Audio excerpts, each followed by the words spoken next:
guys, what we have here is a question which was asked in the 2014 NET December exam. The question is that the radius of the earth is approximately 6400 or 6400 kilometers, and the height at which the acceleration due to Earth's gravity differ from g at Earth's surface by 1% is okay. So we have our Earth here, and there should be some height h with the radius. Earth is perfectly spherical for all assumptions. I'm sorry if it differs from sphere. Obviously this radius is r, which we know here, and we need to find out a point in height which would be much smaller, so that the acceleration due to gravity would be decreased by 1%. Okay, 1% decrease in acceleration due to gravity exists. So we need to find that point. So what we can do is that we can write down the force acting as a result of a particle being attracted to the Earth's center of Earth, which is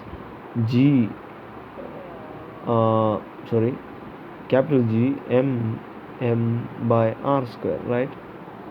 So this will be equal to mg, that means so small mass.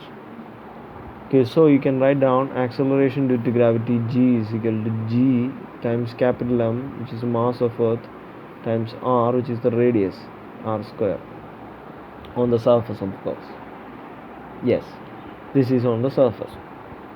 Now on the surface, yes. Now at a certain height h, g would be what? G would be a bit more different, right? It would be g m by r plus h the whole square, right? At some height. So you can call it g dash. So what is g dash now? Let's see what g dash is. G dash is equal to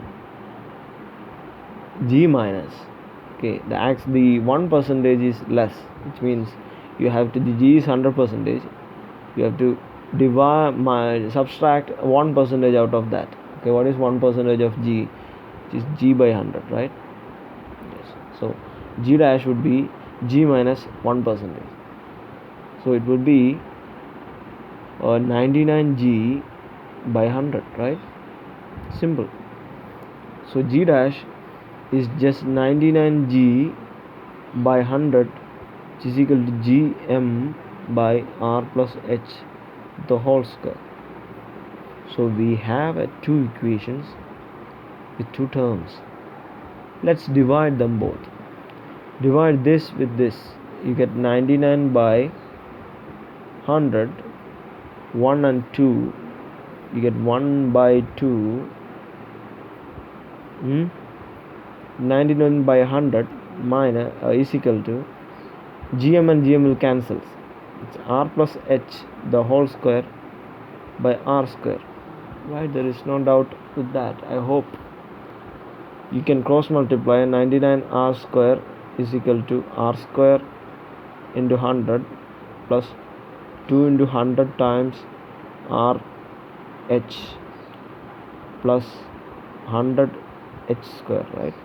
You can divide them all with r square, and you get 99, the whole equation with r square. 99 is equal to 100 plus 200 h by r plus 100 h square, not h cut square, h square by r square, right?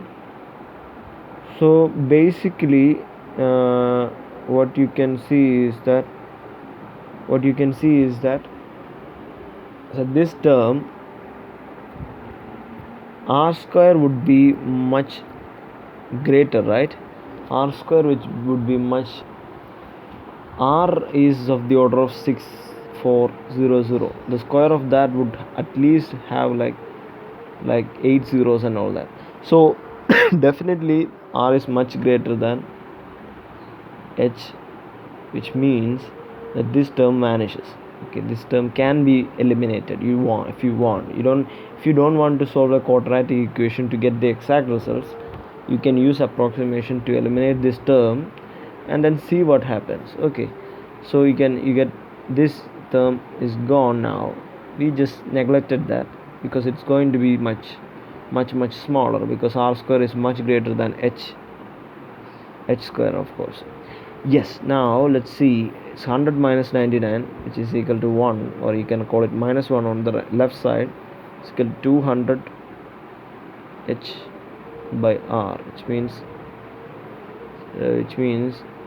r is equal to 6400. So you can substitute that value and you get 6400 by 200. The minus sign indicates that we are measuring the direction of r in this fashion. Then we are measuring this the r in opposite direction. That's why there is a minus sign. You can neglect that minus sign, doesn't matter. It's just direction of measurement. Now this will go 64 by 2 is 32. We have that in our option, so that's the answer. So it was very easy, extremely easy. You can solve the quadratic equation involving r square terms and get the exact solution. It will be congruent with the 32. It will almost be same as 32 for a real value. So I hope you guys understood this question. This was extremely simple, and for more videos you get to this link. Okay, t.me CSIR and physics.